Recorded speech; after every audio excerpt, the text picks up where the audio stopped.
Why, in your mind, do they need to name Justin Fields the quarterback? Because I believe he's earned it. I believe he's earned that confidence within the locker room, and I think there's something that goes with that title. There's something about knowing who your guy is. Like I love the fact that every week I knew we were going to line up with Ben Roethlisberger, and if he threw an interception or if it went bad, that he was our guy and we were sticking with him.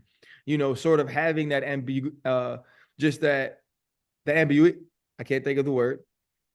That word. It's sort of having that indecision and not necessarily knowing that it's going to be Justin Fields the rest of the season, or it could be Russell Wilson. I think that's a little difficult. But the beauty in it is Justin's handling it well, right? Justin's playing the best ball we've seen him play. Justin is continuing to get more confident, and I think that's an important piece of his journey in Pittsburgh. Are you surprised the way it's going? If you look at the standings and it's only through 3 games, but it might be reversed from what people thought going in. Are you surprised the Steelers are 3-0 and can they keep this up?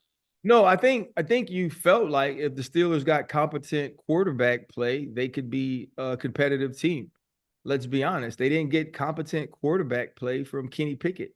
They finished the season with Mason Rudolph at quarterback, and yet they were still a playoff team. And so I think you believe that Mike Tomlin understands how to have a competitive football team, but getting good quarterback and competent quarterback play right now has them 3-0. What happens if they can start to get above average quarterback play?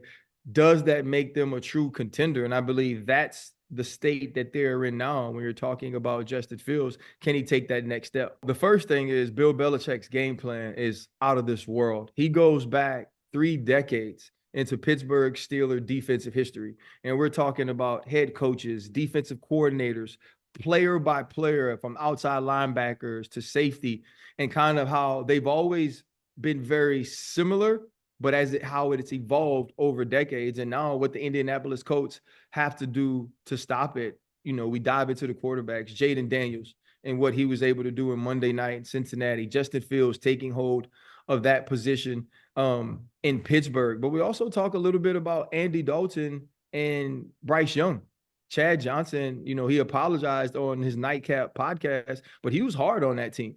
And Chad's very rarely harsh when it comes to players. And Adam Thielen met him before the game, and they had to have a conversation about it. But Chad was honest about that and honest about the way that he saw things shift under Andy Dalton. And then to have somebody like Ed Reed on our show and to see Bill Belichick's admiration for him, while we interviewed him, but also how much he sort of admired not only Coach Belichick, but also Chad Johnson. He's somebody I grew up with playing football against in high school.